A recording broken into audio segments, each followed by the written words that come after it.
Assalamualaikum warahmatullahi wabarakatuh. Perkenalkan, nama saya Tafania Antolia Kaseja, Stambuk F951200070. Saya berasal dari Universitas Tadulako, jurusan S1 Teknik Informatika. Tepatnya mahasiswa semester 3. Nah, pada saat ini saya akan melakukan demonstrasi terhadap aplikasi yang saya buat. Aplikasi yang saya buat sendiri memiliki judul Sistem Informasi Rekam Medis. Nah, aplikasi ini dibuat dalam rangka memenuhi tugas dari mata kuliah Rekayasa Perangkat Lunak.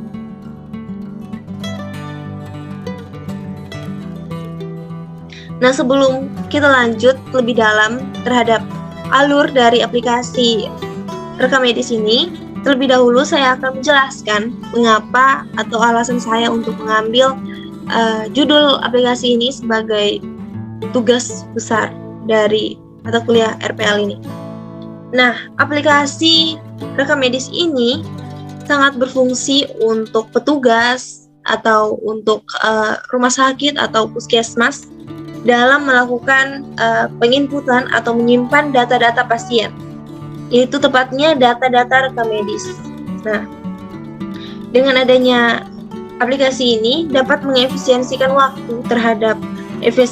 waktu para petugas atau rumah sakit atau apotek atau puskesmas dalam melakukan mencetak rekam medis dari pasien. Karena seperti yang kita ketahui bahwa teknologi semakin canggih, jadi kita harus menggunakan teknologi tersebut. Nah, langsung saja pada aplikasi ini kita mempunyai login. Tentu saja hal itu berguna untuk mengamankan dari aplikasi tersebut ya. Nah, sebelumnya saya akan menjelaskan bahwa user dari aplikasi rekam medis ini terdapat 4. Yang pertama yaitu admin, yang kedua ada dokter, yang ketiga ada apoteker, dan yang keempat ada pimpinan. Nah, langsung saja kita akan pertama-tama kita akan melakukan login sebagai admin. Di sini saya akan memasukkan username dari admin dan juga password dari admin. Nah, kita akan menekan button login untuk masuk dalam aplikasi rekam medis. Nah, seperti yang kita lihat bahwa pada menu admin ini terdapat 3 menu, di mana ada master data, master laporan, dan juga button untuk kembali. Nah, pada master data ini terdapat lagi 3 data dari rekam medis. Nah, data yang pertama yaitu data pasien. Data pasien ini berguna untuk melakukan registrasi terhadap pasien. Jadi yang melakukan registrasi yaitu admin dengan cara pasien memberikan data pada admin dan admin melakukan penginputan di dalam aplikasi ini.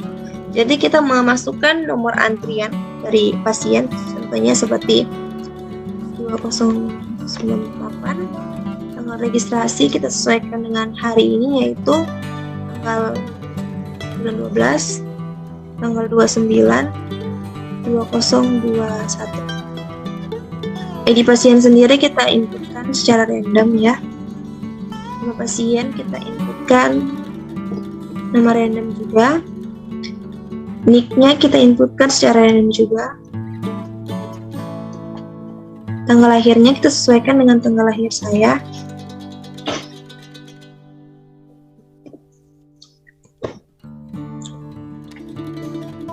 Oke, umurnya kita masukkan. Alamatnya.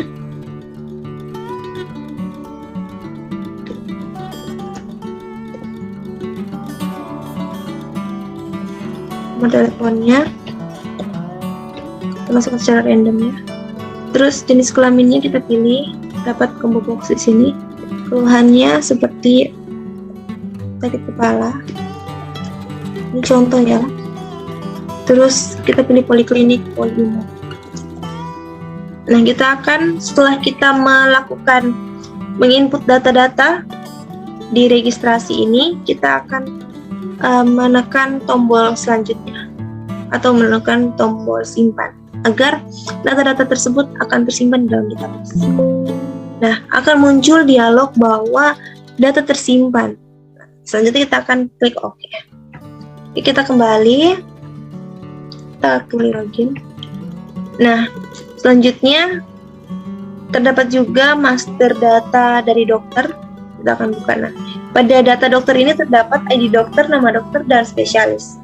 Kita akan menambahkan data dokter, contohnya seperti ID-nya.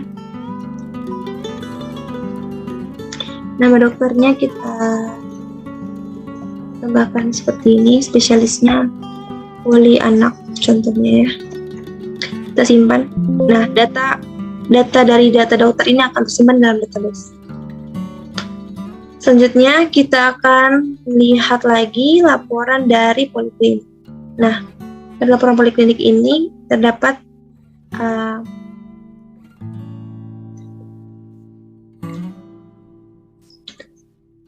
pada tahap selanjutnya kita akan melakukan login dengan pengguna sebagai apoteker. Nah, kita akan masukkan username dan juga password. Kita akan login.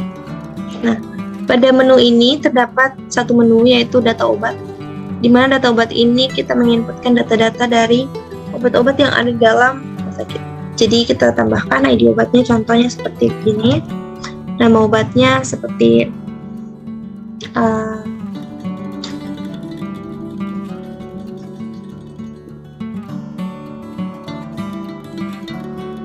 Panadol.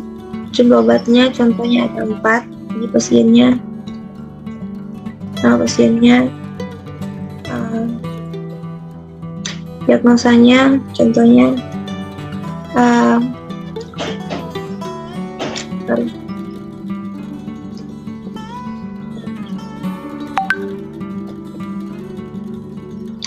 diagnosanya contohnya sakit kepala.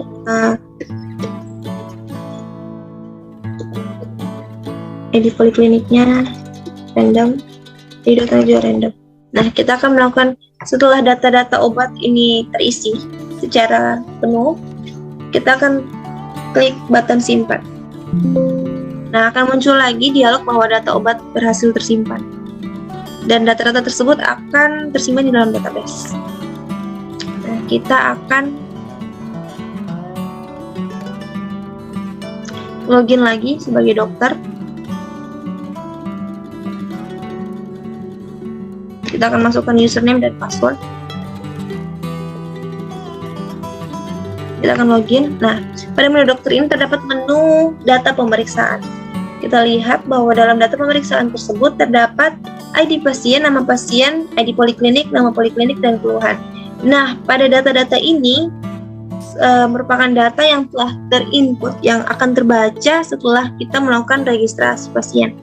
Nah, jadi pada data ID pasien, nama poliklinik, nama keluhan, dan keluhan ini tidak dapat kita edit. Jadi kita melakukan memasukkan data pada ID poliklinik. Nah, di poliklinik sendiri kita akan melakukan pengisian. Nah, pada ini akan lanjut, akan muncul notifikasi bahwa data berhasil tersimpan. Setelah itu kita akan berpindah pada form poliklinik setelah kita melakukan atau mengisi data pemeriksaan. Nah, di sini dokter akan menginputkan ID-nya sendiri karena pada saat ini kita melakukan login sebagai dokter. Nama dokternya, contohnya, Jadi di sini ID pasien dan nama pasien juga masih terbaca secara otomatis sesuai data yang diinputkan sebelumnya. Nah, kita akan masuk pada diagnosa penyakit. Nah, sebelumnya akan muncul notifikasi bahwa data yang diinputkan itu telah tersimpan.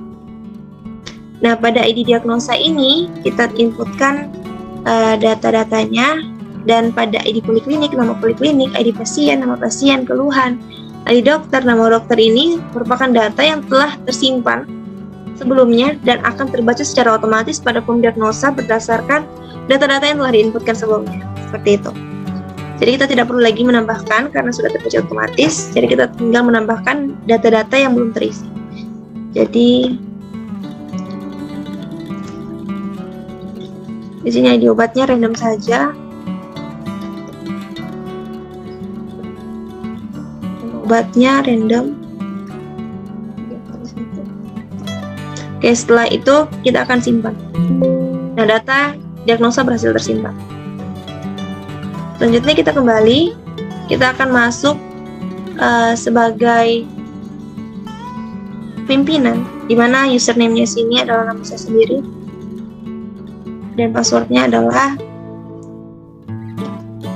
seperti yang saya ketahui. Nah, pada menu laporan ini terdapat 4 menu, di mana menu yang pertama yaitu data dari pasien, yang kedua tuh laporan dari data-data dokter, yang ketiga laporan dari data-data obat, dan yang keempat itu merupakan laporan dari hasil rekam medis. Jadi kita buka pada menu yang pertama ya, yaitu menu laporan pasien. Nah, di sini akan terbaca seperti ini. Jadi akan ada muncul ID pasiennya, nama pasiennya, tanggal registrasi, nomor induk, NIK-nya, tanggal lahirnya, jenis kelamin, serta alamat. Selanjutnya akan kita berpindah pada laporan dari data dokter. Nah, ini terdapat data-data dokter yang kita telah inputkan tadi dan sebelum-sebelumnya. Dari sini akan terbaca seperti itu. Selanjutnya pada data apotik. Nah, ini akan terbaca seperti Panadol, nama obatnya, jumlah obatnya ada, nama pasiennya ada, diagnosanya ada, ID poliklinik, dan ID dokternya juga terbaca.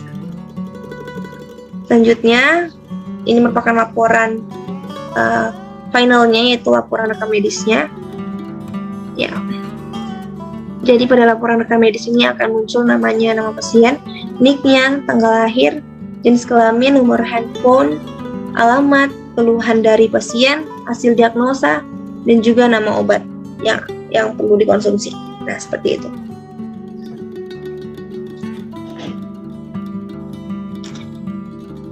Sekian pemaparan dari saya. Mohon maaf apabila selama melakukan demonstrasi aplikasi ini terdapat kesalahan kata yang disengaja atau yang tidak disengaja. Sekian presentasi saya. Assalamualaikum warahmatullahi wabarakatuh.